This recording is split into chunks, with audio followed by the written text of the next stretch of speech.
Here. Thanks.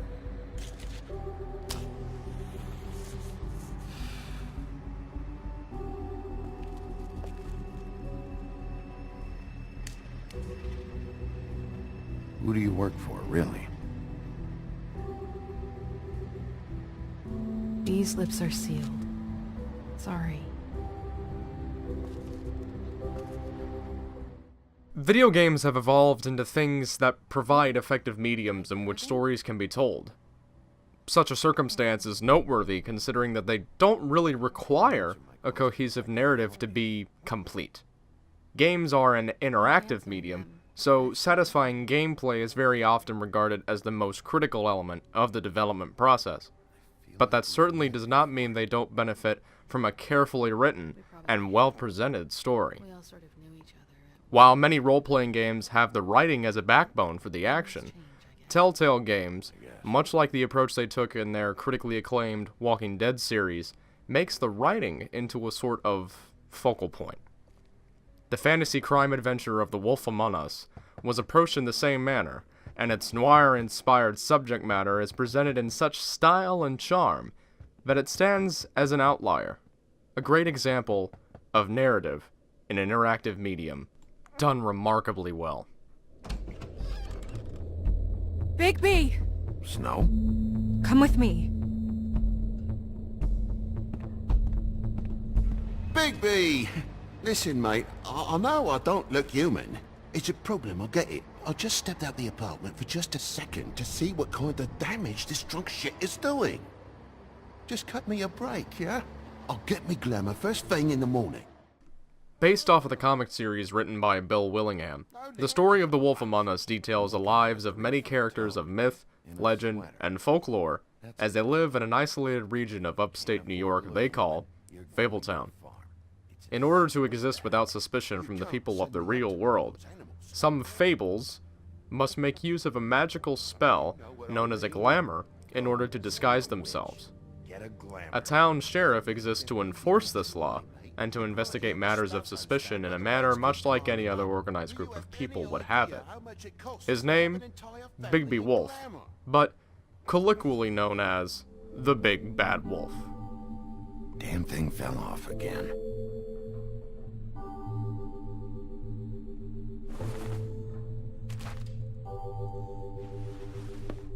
How much longer is this gonna go on? In Fabletown, recent events reveal a series of startling murders that seem to be done with a purpose. It's up to Bigby and the effective government of Fabletown to figure out what's going on, but not everyone in Fabletown is too keen on Bigby's assertiveness. What are you, blind? What, you don't see there's a line? I've been standing here a half hour already. You get to just walk in? Must be nice being the sheriff. Do whatever the fuck you like. I work here. And what great work you do, Sheriff. That didn't feel very genuine.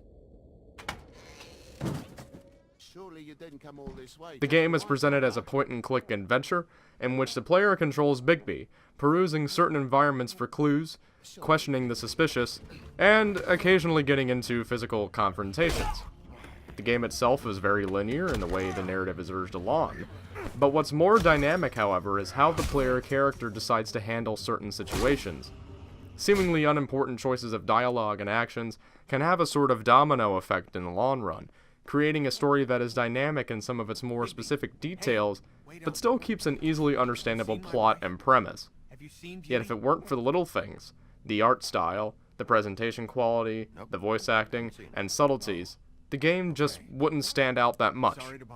Much better off for them. Mirror, mirror, blah blah able, blah blah blah about this fable. Of which fable do you wish to know?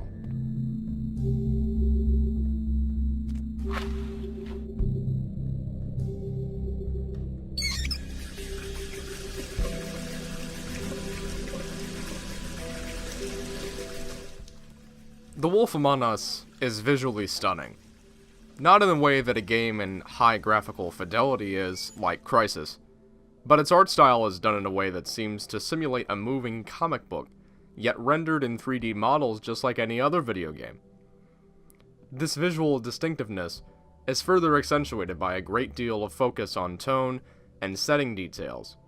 Dark, cool shades of purple set an unsure mood of mystique and intrigue, while warmer colors add a feeling of liveliness to the sets they're juxtaposed against. He's here. What do you want, Sheriff? Official Fabletown business. Oh, well, if it's official Fabletown business. This brilliant contrast is presented in a manner that makes every scene distinct and notable in the player's mind.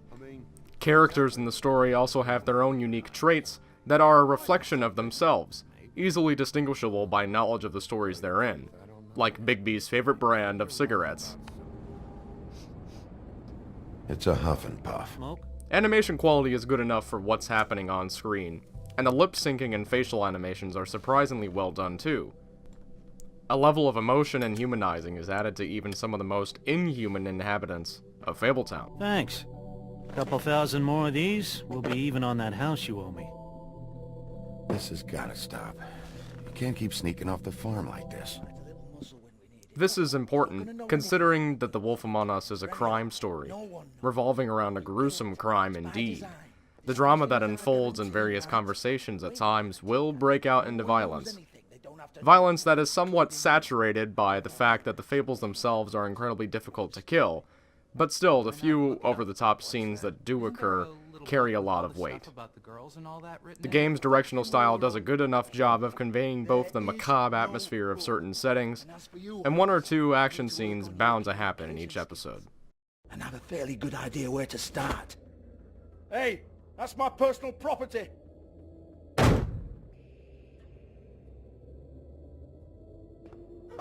Sure, go ahead. Do what comes naturally.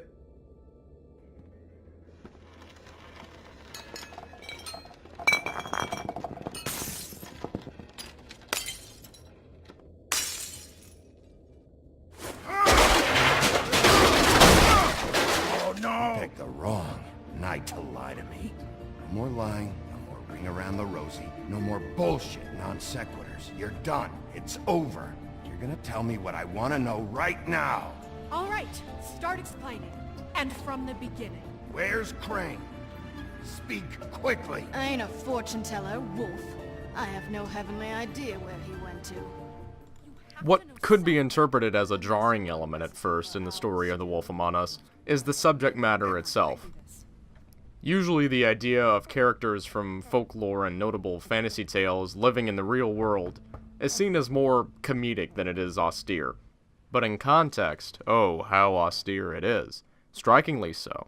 There's just something that is a bit unsettling about the toad from the Wind in the Willows cussing up a storm in defiance of the town sheriff for what could be seen as understandable reasons. Don't even get started with me, Sheriff. What's going on? I saw what you did down there. Is that how you treat your prisoners? I'd be lying if I said I didn't want to give Tweedledee a good smack after what he put me through. But what you did to him was way over the bloody line. You scared the shit out of me, little boy. He saw everything! Not everyone in the story is a complete reflection of the stories they were placed in before. In many ways, The Wolf Among Us is a story about perceived traits, and how one's gruff external appearance and actions can lead some of a certain moral sway to think of them as off-putting. Because, after all, it is the big bad wolf we're dealing with here. This is why everyone hates you.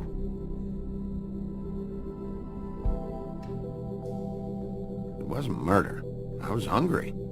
Yeah, well, I'm hungry now. You don't see me tearing the flesh off of your bones. But you would if you could. Probably. Bigby is a character determined to act independently of his past, as are all of the fables. The environment they live in now was seen as a fresh start, but many yearn for the days of old. Many yearn for the way they existed in people's imaginations, in books. Now, many of the average fable lives relatively unsatisfied. The dynamic of Bigby Wolf's presence adds another potential problem for them.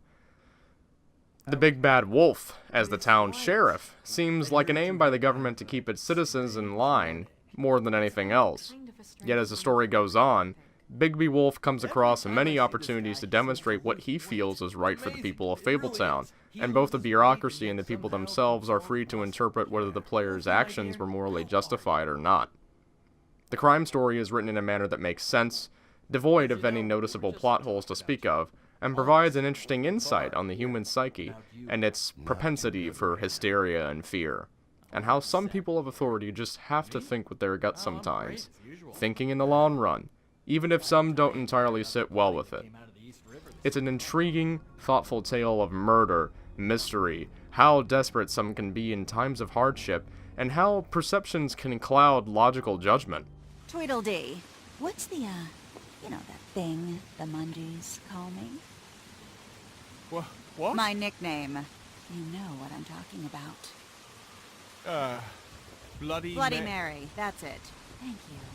And do you know why they call me that? Because some of them, they think... The Wolf Among Us isn't Dark Souls.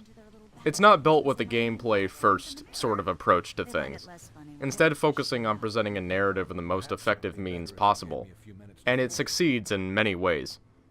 Its art and directional style are done in a manner that reflects the tone of the story very well, and the performances by its cast are of the highest quality to match. Those who appreciate an intriguing crime thriller will find the more contemporary manner in which The Wolf Among Us is presented fresh, interesting, and something to scratch one's chin about. A high recommendation to anyone who's looking for a good narrative, and a worthwhile thing to look forward to in the release of Season 2. What is it? You're not as bad as everyone says you are.